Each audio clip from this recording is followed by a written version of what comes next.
Bonsoir, c'est une émission un peu particulière que je vous propose ce soir. Nous nous sommes installés au cœur d'Ouchy, sur les bords du Léman, pour le plaisir de changer d'air et de vous offrir un décor un peu différent. Nous y goûterons des framboises en abondance, c'est typiquement un fruit de l'été. On aurait tendance à l'oublier puisqu'on en trouve avant même que la neige ait fondu. Framboises locales ou d'importation, ce cher petit fruit rouge vous emmènera ce soir au Portugal, qui en produit beaucoup, où la cueillette n'est pas le fort des Portugais, il faut le dire. Reportage en Suisse aussi pour découvrir différents modes de culture et comprendre pourquoi les framboises sont effectivement chères. Elles peuvent vous fondre dans la bouche ou dans un sorbet. La recette est simple, vous verrez, mais tous les sorbets du commerce ne se valent pas, lesquels ont les faveurs du public ou ont provoqué des grimaces. Plus de 100 personnes se sont prêtées au jeu d'une vaste dégustation. Résultat ce soir, sans oublier une histoire de portail qui a fait perdre pas mal d'argent aux clients d'une société depuis mise en faillite, mais la revoilà avec un nom légèrement différent. Des faits et des conseils avec mon invité de la Fédération vaudoise des entrepreneurs.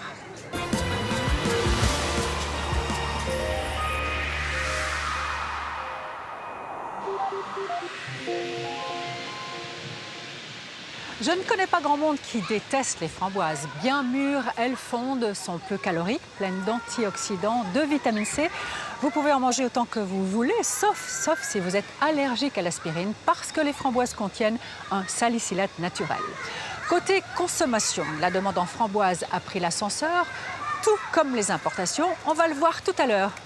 Côté production, en Suisse, les surfaces cultivées dédiées à la framboise ont augmenté aussi, 170 hectares pour un petit fruit plutôt cher. On va comprendre pourquoi. Nos guides ce soir sont Michaela Mumenthaler et Henri Soulzer. Au marché de Montreux, un vendredi matin, il y a foule chez le marchand de fruits. Bonjour monsieur. Bonjour madame. Elles viennent d'où? D'Espagne. D'Espagne? Oui. Et combien ça coûte? C'est 480 la panier. Il y a 125 grammes. Pourquoi c'est si cher, vous savez? C'est parce que c'est les nouvelles, ouais, c'est les premières, c'est toujours comme ça. Hein. Voilà. 4,80 francs la barquette de 125 grammes, ça revient à 38,40 francs le kilo. Lors de nos recherches, nous avons trouvé des variations de prix impressionnantes. Le kilo peut coûter entre 19,20 francs et 66 francs pour des framboises étrangères. En Suisse, l'agroscope de Comté tente de réduire le coût de production des framboises. Ils détiennent plus de 50 variétés anciennes. Le spécialiste de la culture de ces petits fruits rouges, André Ancet, nous explique pourquoi la plupart ne sont plus cultivés aujourd'hui. Bon, vous voyez déjà les plants, ils sont plutôt chétifs, à petit volume. Si on regarde les tiges, vous voyez qu'elles sont bien garnies d'épines. Alors, c'est clair que pour travailler, ce n'est pas forcément très agréable. Et puis après, si on regarde le calibre des fruits, voilà, c'est dans les grandes qu'on a, dans les anciennes variétés. On voit les fruits font 2 grammes. Et puis si on compare avec des variétés actuelles, où on voit les fruits qui font 6-7 grammes, on voit que c'est quand même assez différent. Et dans la framboise, c'est la taille qui fait toute la différence. Des fruits plus gros, donc plus lourds, seront plus rentables à récolter. L'agroscope a mesuré qu'1 gramme de plus par framboise permettait de récolter 1 kilo de plus par heure. C'est la piste privilégiée par l'agroscope pour réduire le coût de production de ce fruit. La sélection se fait sur les critères de rentabilité, sans oublier bien sûr de garder un aspect gustatif, parce que si on mange des framboises, c'est d'abord quand même pour le goût. L'agroscope teste les variétés pour le climat suisse et émet des conseils pour les producteurs. À eux ensuite de relever les défis sur le terrain. Nous nous rendons à Pommy, dans le canton de Vaud, chez l'un des rares romans qui s'est lancé dans l'aventure de la production de framboises biologiques. Alors, on a longtemps réfléchi pour savoir si on passait au bio ou pas, parce que c'est une exploitation qui est quand même assez complexe. Il y a beaucoup de cultures différentes. Et puis les fruits en bio, ce n'est pas des cultures très faciles. On a fait le pas maintenant il y a 5 ans. J'ai toujours pensé que la framboise, c'était quelque chose qui poussait tout seul. C'est comme une mauvaise herbe. Dans la forêt peut-être, mais quand on veut qu'elle pousse à un endroit bien précis, c'est pas aussi simple que ça, je pense. Elle fait pas toujours comme on veut. Elle fait comme elle veut, mais pas comme on veut. Une culture pas si simple, surtout que la certification bio-suisse exige de cultiver en pleine terre, directement dans le sol, ce qui pose toute une série de difficultés. On a des risques d'asphyxie à cause de l'eau qui stagne dans le sol. Et pour limiter ce problème, on fait de la culture sur butte. Donc on fait des petites buttes pour sortir les plantes du sol. Le compost, il apporte aussi des champignons dans le sol pour décomposer le bois. Et ils occupent la place des maladies. En fait, c'est un effet d'antagonisme.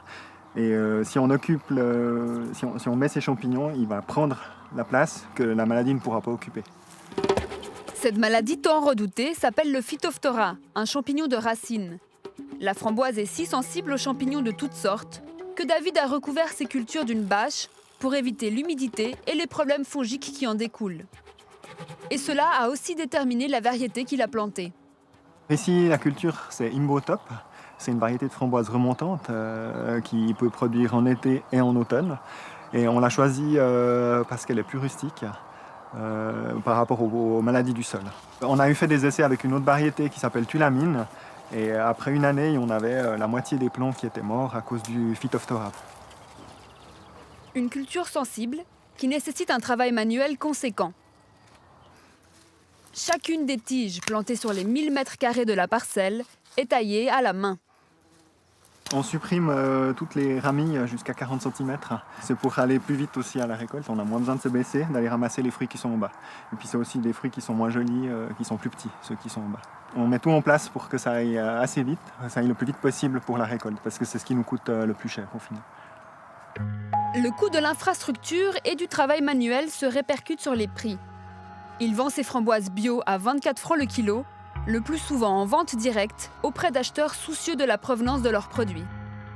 On a des rendements qui sont légèrement plus bas que les rendements conventionnels, 20 à 30% de rendement en moins à l'unité de surface. Une culture biologique au rendement incertain. Un risque que nombre d'agriculteurs préfèrent éviter. La majorité des producteurs romans choisit des cultures plus traditionnelles pour mieux contrôler les pertes, des cultures en pot et sur du substrat. C'est le cas d'Alexandre Cudet à Genève, qui cultive des framboises sous serre. Et ici, la production commence dans son frigo. Ça, ce sont des plants de framboises qu'on appelle longues-canes. Il y a des tiges, comme on peut voir, qui sont très longues et qui permettent d'avoir une production de framboises très, très rapidement. Ils viennent de Hollande. En l'occurrence, c'est une production forcée sous abri. Les tiges ont poussé en pépinière. Elles ont été sélectionnées en pépinière. Et donc, tout l'avantage, c'est que moi, je ne le fasse pas. Je reçois ces plants prêts à démarrer.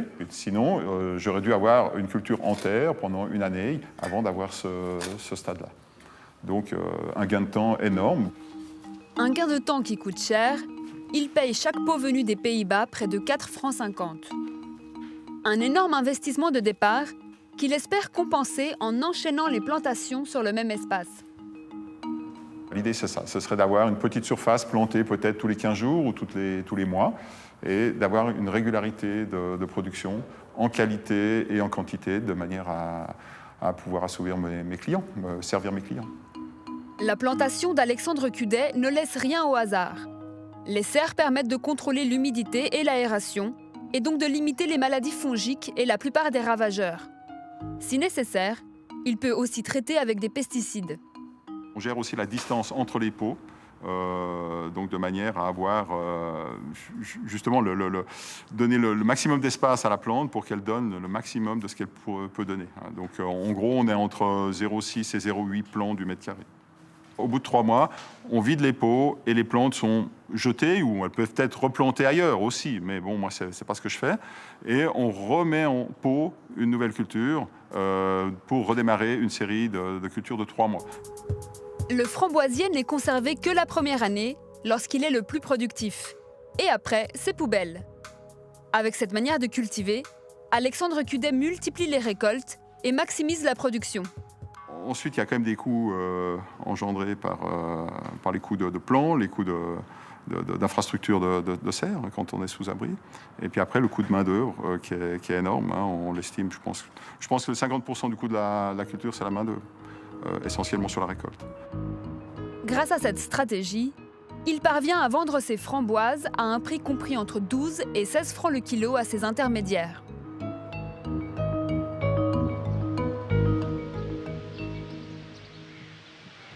Bio et conventionnel, deux modes de culture. Les 180 producteurs de framboises en Suisse ne produisent que 36% de la demande en framboises. On est loin de l'autosuffisance. Et donc, on importe, et de plus en plus, d'Espagne et du Portugal pour ce qui est des framboises fraîches. Sous des hectares de serre, ceux qui les récoltent, ces framboises portugaises, viennent de très loin. Nous sommes allés au sud du Portugal, dans la région de l'Alentejo.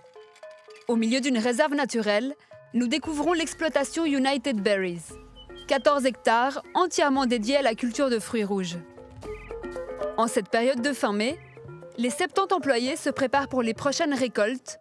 Le pic de la production approche. Et le champion de la récolte, c'est Mohamed Raza.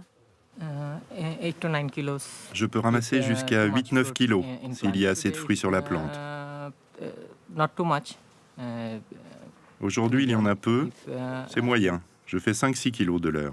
Je regarde les framboises. Celle-ci est rouge, je dois la ramasser aujourd'hui.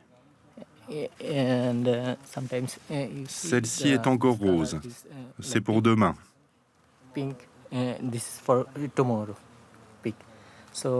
Je choisis juste les rouges et je les prends. C'est très fragile. Vous utilisez tous les doigts? J'utilise 3 doigts seulement. 6 doigts avec les 2 mains. Des fruits récoltés pas tout à fait mûrs pour résister jusqu'à l'étal du magasin. Comme en Suisse, tout est fait ici pour maximiser la récolte. Le chariot a des roulettes, ce qui permet à Mohamed de récolter avec les 2 mains. Il effectue directement le tri, les framboises trop mûres ou abîmées vont à la poubelle. Mohamed est arrivé du Bangladesh il y a 3 ans et a travaillé dans plusieurs compagnies fruitières de la région. J'ai travaillé pour d'autres compagnies, mais elles mettaient beaucoup de pression. De la pression pour récolter beaucoup, on nous criait dessus. Ils me donnaient un but, je devais récolter 5 ou 6 kilos par heure. Mais des fois, il n'y avait pas assez de fruits. Et donc, il y avait de la pression, autrement, ils te renvoyaient. Chez United Berries, il y aurait un peu moins de pression. Il se dit satisfait avec ses 800 € par mois, un salaire un peu au-dessus du salaire minimum portugais. Ali est pakistanais. Il travaille ici depuis 3 ans. Il a commencé par la récolte et supervise désormais les employés. En ce moment, je travaille avec 70 employés, y compris les filles, les garçons qui récoltent, ceux qui taillent les plantes, tout. Je gère tout le monde.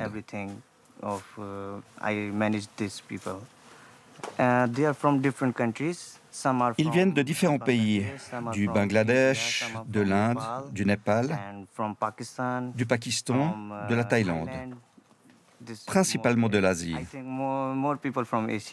From Portugal? Oui, aussi du Portugal. Nous sommes ici, donc nous avons des Portugais. Et du Brésil, 2-3 personnes du Brésil. Ali est employé toute l'année par ce centre de production avec un contrat à durée indéterminée, ce qui lui permet de faire des projets d'avenir. Je vais ramener ma famille, peut-être l'année prochaine. Pour l'instant, je m'installe ici avec mon travail. Et ensuite, j'amène ma famille. L'exploitation United Berries existe depuis 3 ans. Elle est gérée depuis le premier jour par Agostinho. Il nous dit être obligé d'employer des travailleurs étrangers. Nous n'avons pas de main-d'œuvre nationale. Les gens ne veulent pas travailler ici. Parce qu'ici, nous n'avons pas congé le samedi ni le dimanche. Nous faisons des rotations, bien sûr, il y a des jours de congé, mais les Portugais ne sont pas intéressés par ce genre de travail. Malgré les bas salaires, Ici aussi, la main-d'œuvre est l'un des éléments les plus chers dans la production de la framboise. La vitesse de récolte des employés est donc essentielle. Bon, l'idéal serait que chaque travailleur récolte 20 kilos à l'heure. Non, sérieusement, dans les 6 kilos, 5-6 kilos, je trouve que c'est une bonne moyenne. Contrairement à ce que nous disaient les employés, il y a bien un quota de fruits à récolter par heure chez United Berries. Le minimum, c'est 4,5 kg de l'heure. Ça, c'est vraiment le minimum. On contrôle et ceux qui font moins doivent aller travailler ailleurs.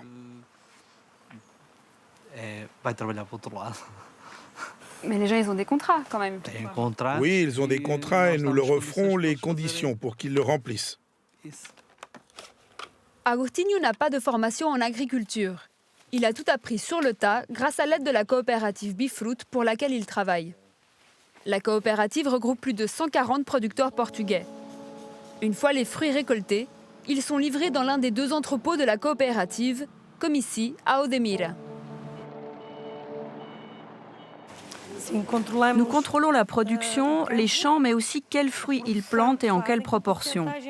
Nous offrons aussi une assistance technique. Une fois que nous avons reçu les fruits, nous contrôlons la qualité et organisons ensuite la vente sur les marchés que nous avons développés.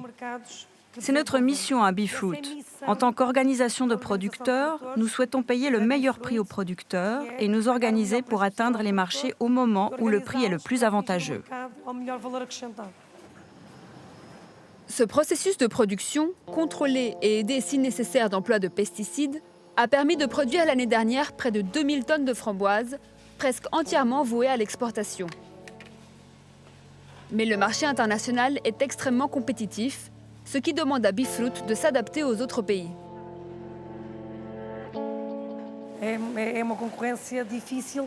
La concurrence est difficile.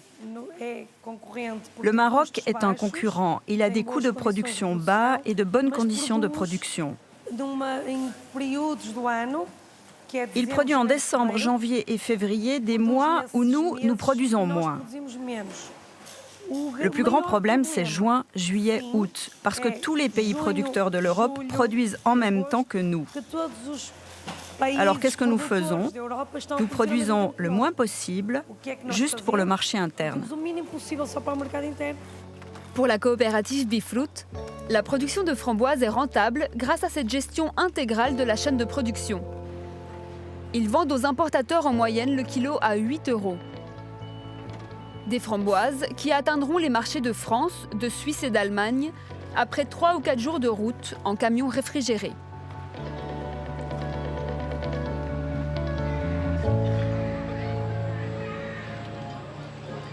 Des framboises portugaises qui sont taxées. La Suisse impose des droits de douane pour protéger la production suisse. Cette taxe augmente en période hors contingent, qui est justement celle pendant laquelle sont récoltées les framboises suisses. Maintenant, ne croyez pas que la framboise se limite à être rose-rouge, ce qu'on trouve partout, non. Il existe des variétés noires, jaunes, oranges ou blanches. C'est un fruit fragile, la framboise, mais qui se congèle bien. Et si vous regardez les paquets de framboises surgelées vendus en grande surface, eh bien, vous verrez qu'elles viennent beaucoup de France, Italie et Serbie. Surgelée, fraîche, en purée, la framboise est très utile pour fabriquer différentes choses comme le sorbet. C'est facile à faire, regardez. Pour apprendre à réaliser un sorbet à la framboise de manière artisanale, nous vous emmenons à l'école professionnelle de Montreux. Nous y retrouvons le maître confiseur Jean-Louis Beuvrat pour un cours particulier. Alors il nous faudra de la purée de framboise, il faudra de l'eau et du sucre. Seulement ces 3 ingrédients. Ces 3 ingrédients, ça nous suffit pour faire un excellent sorbet. Alors si chez soi, on n'a pas de purée de framboise, on a des framboises fraîches, comment on peut faire? Alors les framboises, on peut simplement les passer à travers un tamis et puis on peut enlever les grains, car ces grains ne seront pas très agréables lorsqu'on va déguster le sorbet. Je vais prendre mon eau que je vais mettre dans la casserole. Je vais chauffer mon eau. Et puis je vais directement pour ajouter le sucre. Et je vais porter à ébullition mon eau et mon sucre. C'est du sucre blanc normal qu'on trouve dans le commerce. Normal. Il faut bien dissoudre le sucre? Voilà, il faut juste porter à ébullition, puis comme ça, tout le sucre va être complètement dissous dans mon eau. On appelle ça un sirop de sucre. Voilà, bout mon sirop. Je peux arrêter la plaque.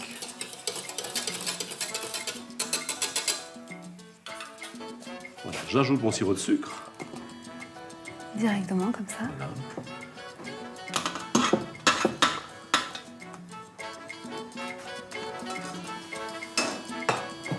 Je mélange. Et puis si je possède un mixeur, un petit coup de mixeur, et ça va permettre d'avoir un mélange parfaitement homogène.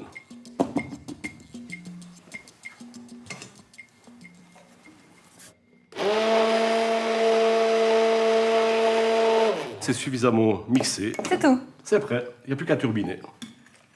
C'est facile en fait. C'est très facile de faire un sorbet. Donc je vais turbiner, je vais à ma machine. Et c'est là que la glace elle va avoir de la légèreté, elle va avoir du volume, donc je vais mettre ça dans ma turbine. Il est important d'avoir une sorbetière pour réussir à la maison un sorbet léger. De nombreuses versions bon marché sont disponibles dans le commerce. Ah, c'est prêt, on peut sortir la glace.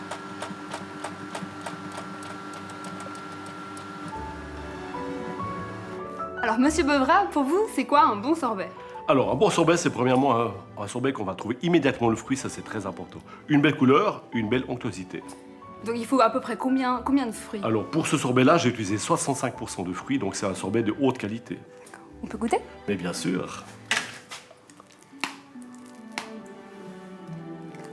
Bonne dégustation. Merci.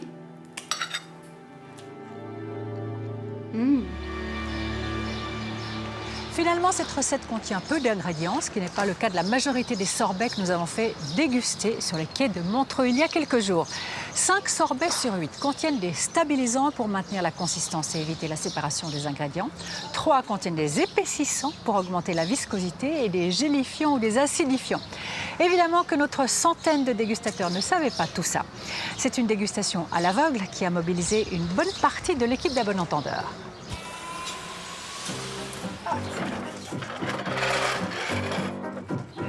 Un vendredi matin, sur le marché de Montreux, un stand inhabituel s'installe.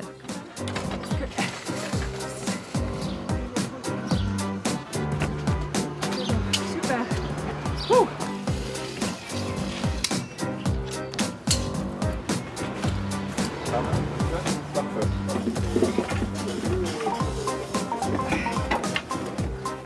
Les collaborateurs d'À Bon Entendeur sont venus en force pour cette journée spéciale et pour assister Manuel Pernou, qui ne chôme pas. Pour cette deuxième édition de notre dégustation publique, nous avons concocté un menu spécial. 8 sorbets achetés dans les grandes surfaces romandes et servis par les collaborateurs de l'émission. Chaque plateau est composé de 4 petites boules différentes. Tout est prévu pour que la combinaison de sorbets varie à chaque fois et que chaque sorbet soit dégusté le même nombre de fois. Un sacré défi d'organisation pour notre équipe, surtout que les glaces ne doivent pas fondre. On fait un double nœud, ça tienne ou...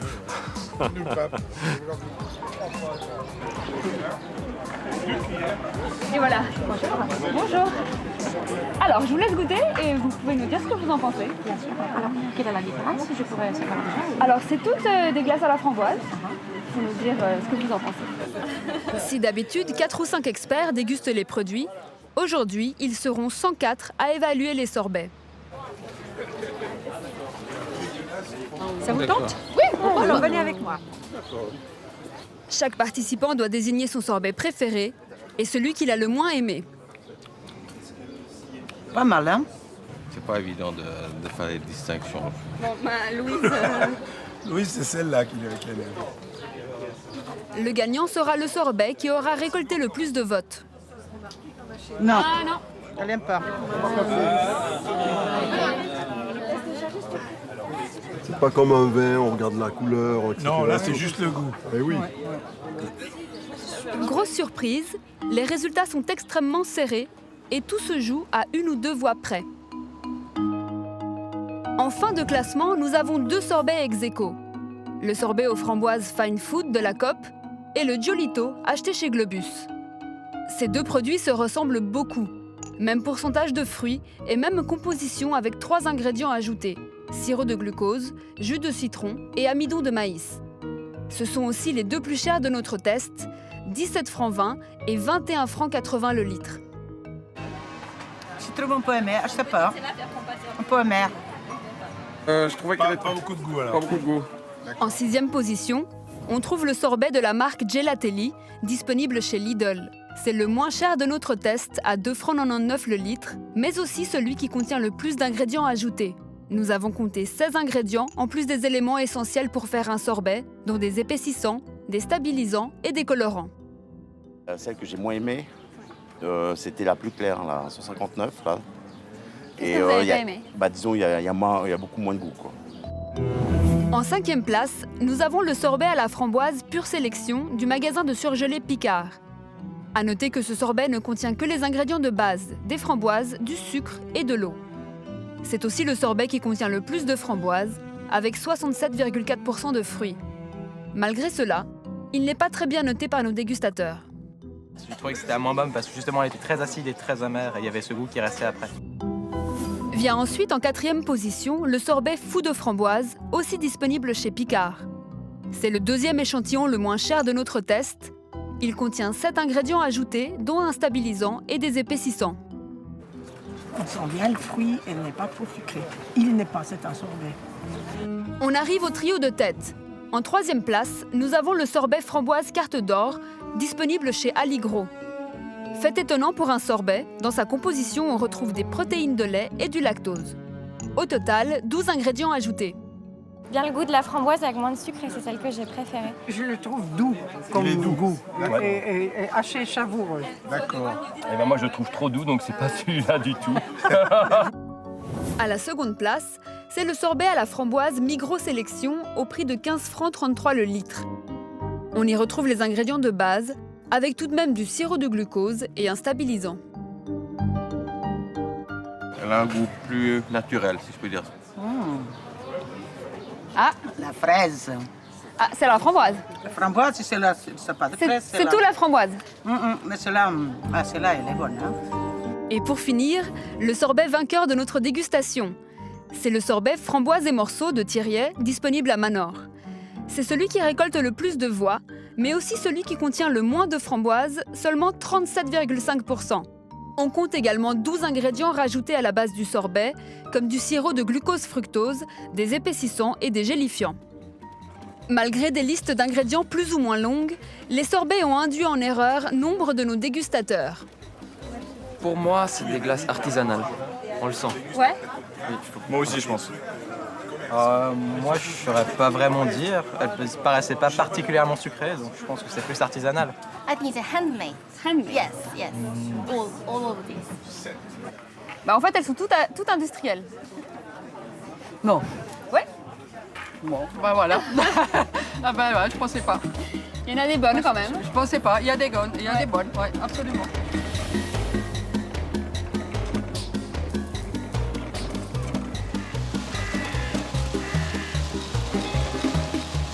Une dégustation faite essentiellement avec des sorbets à la framboise achetés en grande surface.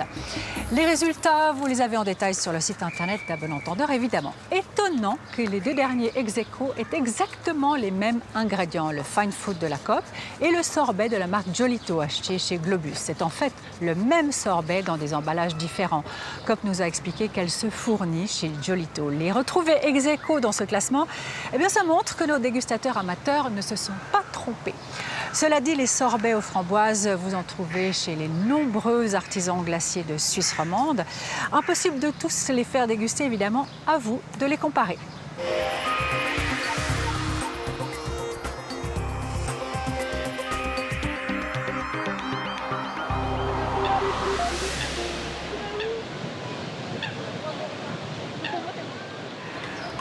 Parlons de vous maintenant. Vous le savez, vos mésaventures peuvent être utiles à d'autres. Alors, ce soir, l'histoire d'un portail commandé par deux voisins cortaillots. Vous verrez qu'elle soulève plusieurs questions que j'aborderai ensuite avec mon invité. Le fait, par exemple, que plusieurs personnes ont perdu pas mal d'argent. Des acomptes versés en grande partie à fonds perdus. François Janet est allé voir de près à quoi ressemble ce portail qui a causé pas mal d'ennuis.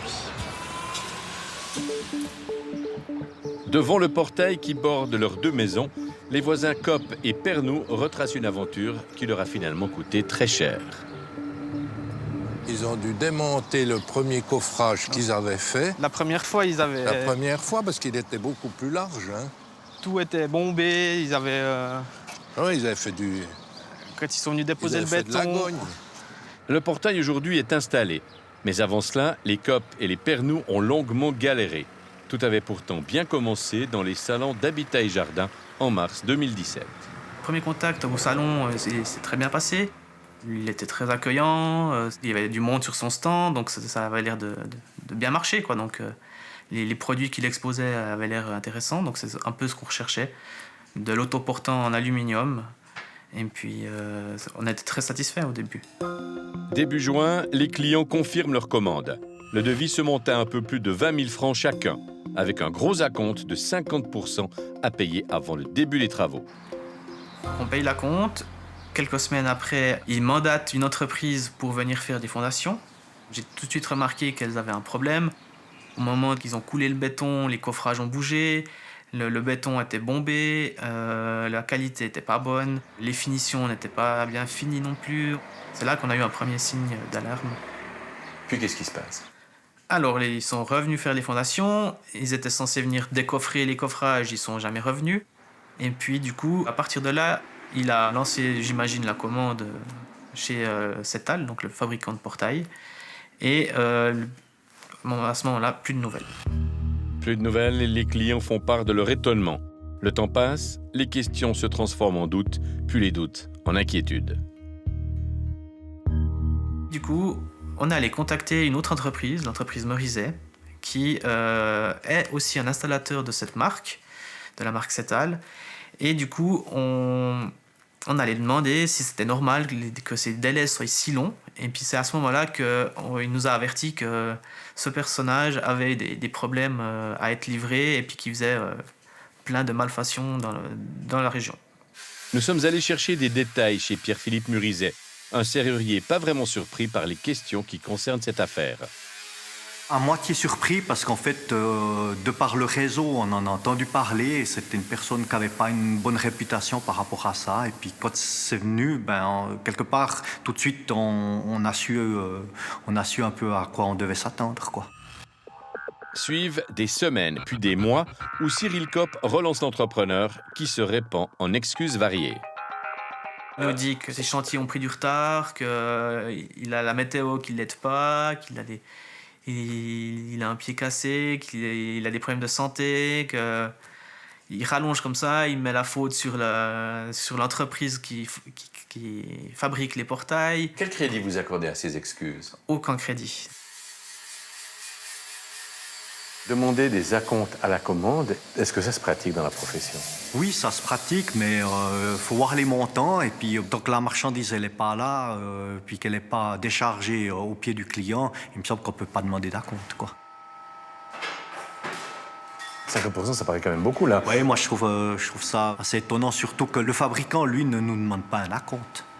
Donc, nous, on reçoit la marchandise. Quand on l'a reçue, on reçoit à peu près, je dirais, une semaine à 10 jours après, on reçoit la facture de l'importateur. Et puis, on a encore un mois pour la payer. Donc, ça veut dire qu'on n'est pas étranglé. Denis Pernoud, le voisin des Kopp, nous a lui aussi exprimé son dépit. Malheureusement, tout s'est enchaîné et puis on a appris qu'il était en faillite et puis que, résultat, on allait perdre pas mal d'argent. La faillite est prononcée près d'un an après la commande. Les acomptes, 2 fois 10 000 francs, disparaissent avec l'entreprise qui n'a jamais fini les travaux. Entre-temps, il avait monté une autre entreprise avec un nom légèrement différent. Ces nouveaux commerces ne sont pas nominatifs, donc je pense qu'il y a une grosse faille au niveau du système.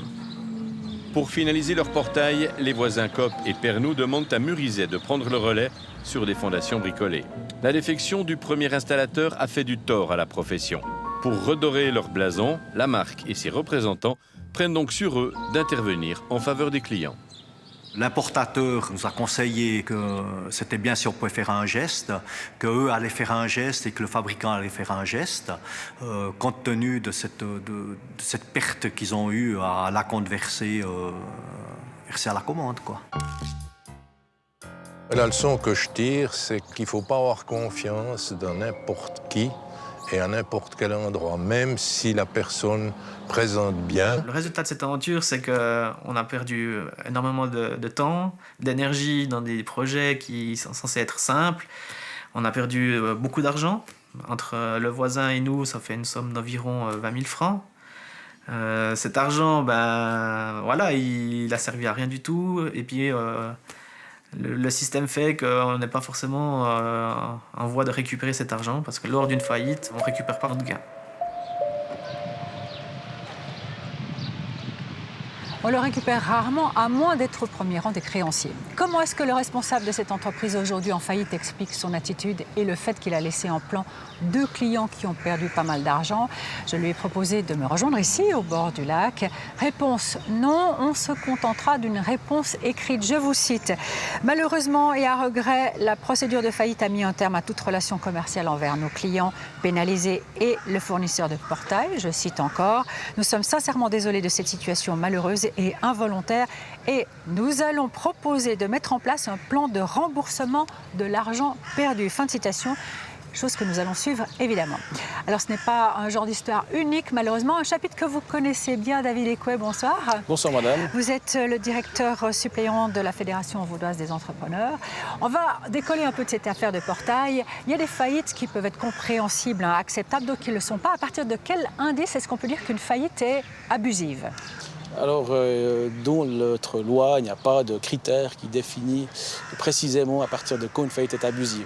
Ce qu'on peut dire en pratique, c'est que si quelqu'un multiplie la création d'entreprises et puis que ces entreprises disparaissent au bout de quelques mois, là, on peut partir sur ce qu'on appelle des faillites abusives, qui sont en fait finalement une sorte de business model qui consiste en quelque sorte à ne pas payer ses charges et de ce fait-là proposer des prix beaucoup plus bas aux prospects et aux clients. Alors, faillite sur faillite et renaissance d'entreprise, c'est un système que vous connaissez bien et que vous condamnez dans le secteur de la construction. Oui, tout à fait. C'est un système qui est bien rodé. Je précise aussi ici qu'il est le fait d'une minorité de personnes. Il ne faut pas généraliser les choses.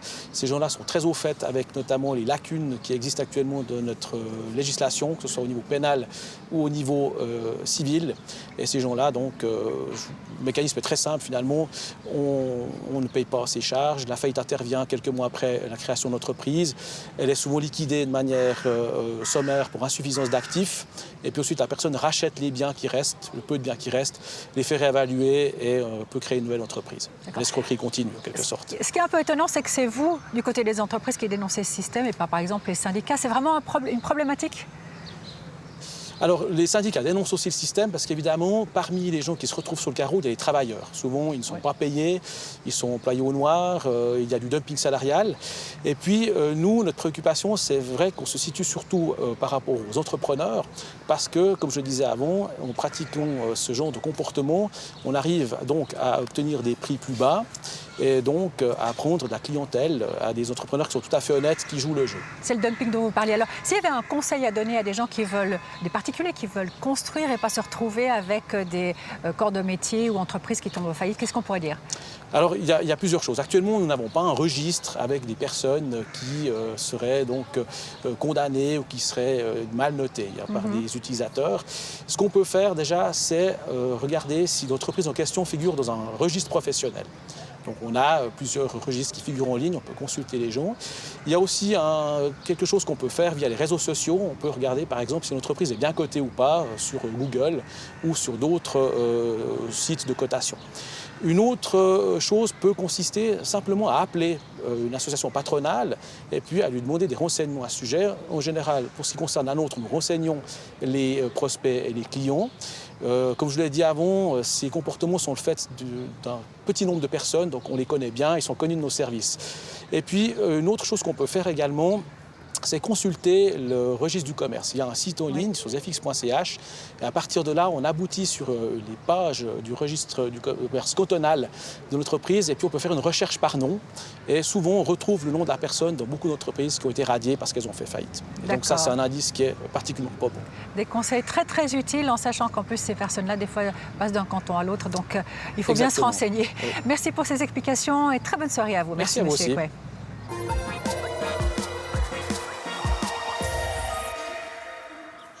Le monde de la consommation est passionnant, protéiforme en constante évolution. Nos confrères des magazines francophones le suivent de près. Et vous, Stéphane, bonsoir. Bonsoir. Vous avez repéré quelques informations intéressantes. Hein? Tout à fait. Alors on commence par Bon à savoir qui nous donne quelques conseils pour l'été, pour éviter les dommages du soleil. Le premier, c'est d'éviter le rôtissage entre 11h et 15h. C'est le moment où les UV sont les plus forts. Et puis, c'est aussi de faire attention avec les crèmes solaires qui n'ont pas une durée de vie illimitée sur la peau. Et puis, il y a l'autre problème, c'est qu'on n'en met souvent pas assez. On n'arrive pas à en mettre dans le dos, etc. Et donc, dans le cou, surtout. Dans le cou, c'est un problème. L'autre problème, ce sont les oreilles et le crâne, principalement pour les messieurs. Ne pas mettre de casquette, mais plutôt des chapeaux qui couvrent les oreilles, qui sont souvent sujettes à des cancers de la peau. Et vous me direz, si on est harnaché comme ça, on va être à l'ombre toute la journée et je ne vais pas avoir ma dose en vitamine D. Ben non, la revue nous dit que les vitamines D qui sont faites en contact avec la peau, il suffit d'être 10 minutes au soleil pour avoir la dose nécessaire. Donc un petit café le matin et c'est réglé. Et ça suffit. Oui. On reste dans le chapitre santé avec une mise en garde intéressante, importante dans 60 millions qui concerne la chicha. Oui, la chicha, le narguilé, la pipe à eau, c'est le même outil pour fumer du tabac aromatisé, fruité, avec des édulcorants. Un tabac facile à avaler parce qu'il passe dans de l'eau plus froide, facile à inhaler, sauf que ça contient beaucoup de goudron, beaucoup d'hydrocarbures aromatiques polycycliques, de particules fines, de goudron et de nicotine, plein de cochonneries. Très mauvais, oui. Voilà. Mais alors, la revue finit en disant, bon, la chicha, c'est un instrument ludique pour les jeunes pour commencer à fumer, mais c'est aussi le premier moyen pour crocher et être dépendant à la nicotine. Oui, et à éviter, évidemment.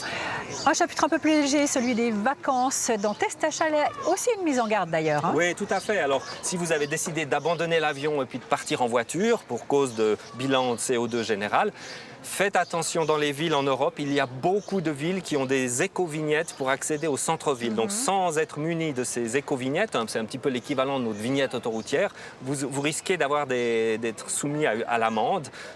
Peut être soit la police, soit des agents qui vont vous interpeller. Mais le plus ennuyeux, ce sont des contrôles automatiques qui se font notamment en Italie. Et là, on ne les voit pas. Et c'est juste quand on retourne à la maison, on reçoit la facture à domicile. C'est embêtant. Et comment est-ce qu'on peut se renseigner pour ne pas être amendé à la longue? Alors, vous pouvez demander à l'hôtel, à l'endroit où vous allez vous loger, regardez sur les sites internet. Il y a particulièrement une application et un site internet qui sont dédiés à toutes ces villes, tous ces pays qui sont concernés par cette mesure. Très bon à savoir. Merci Stéphane. Et dans le numéro de juin-juillet de Mieux choisir de la Fédération romande des consommateurs, plein de choses à retenir. Et j'ai le plaisir d'accueillir ce soir Sophie Michaud-Gigon. Bonsoir. Bonsoir. Alors, le point fort de votre journal, c'est maquillage pour enfants. On ne joue pas avec leur santé. Il y a beaucoup de choses dans les fards, glosses, qui ne sont pas très recommandables pour les enfants. Et quelques pages plus loin, un constat baromètre des prix. Les écarts entre la Suisse et ses voisins restent importants et injustifiés. C'est surtout vrai pour les magazines. Pourquoi est-ce que ça ne change pas? Quel est le problème? Alors, c'est pas seulement vrai d'ailleurs pour les magazines, mais effectivement, c'est totalement injustifié. C'est un écart qui est dû en fait aux marges qu'engrangent les importateurs exclusifs à l'étranger et puis qui cloisonnent le marché, qui empêche les entreprises suisses de s'approvisionner par un autre biais.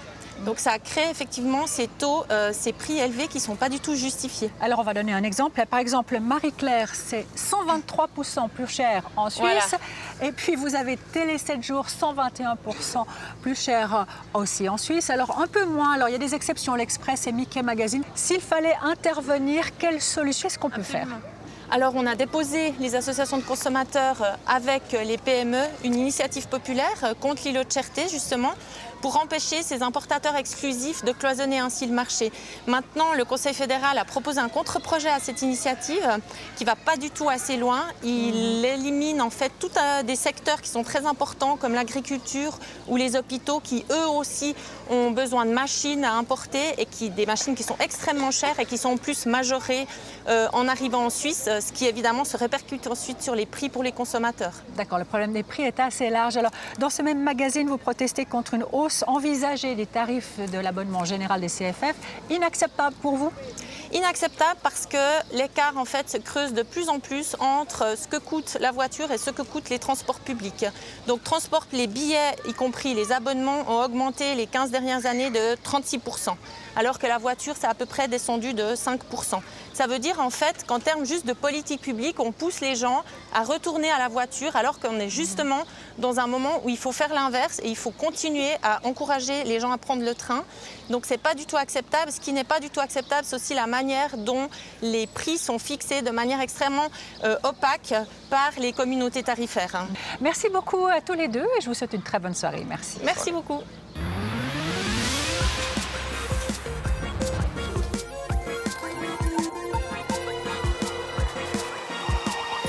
Mardi prochain, à bon entendeur aura un petit air de vacances. Elles approchent, du moins pour beaucoup d'entre vous. Elles sont pavées de beaux projets et parfois de sacrées embûches. Par exemple, on nous prédit un été abominable dans les aéroports et les ciels européens. Augmentation des retards, annulation de vols, surbooking. Pourquoi? Quels sont vos droits? Quelles indemnités? Et si même elles vous sont dues, ces indemnités, elles sont parfois très difficiles à obtenir. Mais des sociétés sont prêtes à vous défendre, moyennant finances évidemment. Exemple à Berlin, dans ces bureaux, on n'hésite pas à s'attaquer à Swiss ou EasyJet pour faire valoir votre bon droit. Vous avez pris des précautions avant de partir et souscrit une assurance annulation, très bien, mais ne croyez pas que vous êtes couvert dans tous les cas de figure. Là aussi, il peut y avoir de drôles de surprises. Des situations vécues, des conseils. À bon entendeur vous offrira tout ça mardi prochain avant que vous boucliez votre valise. Bonne fin de soirée, à la semaine prochaine. Même jour, même heure.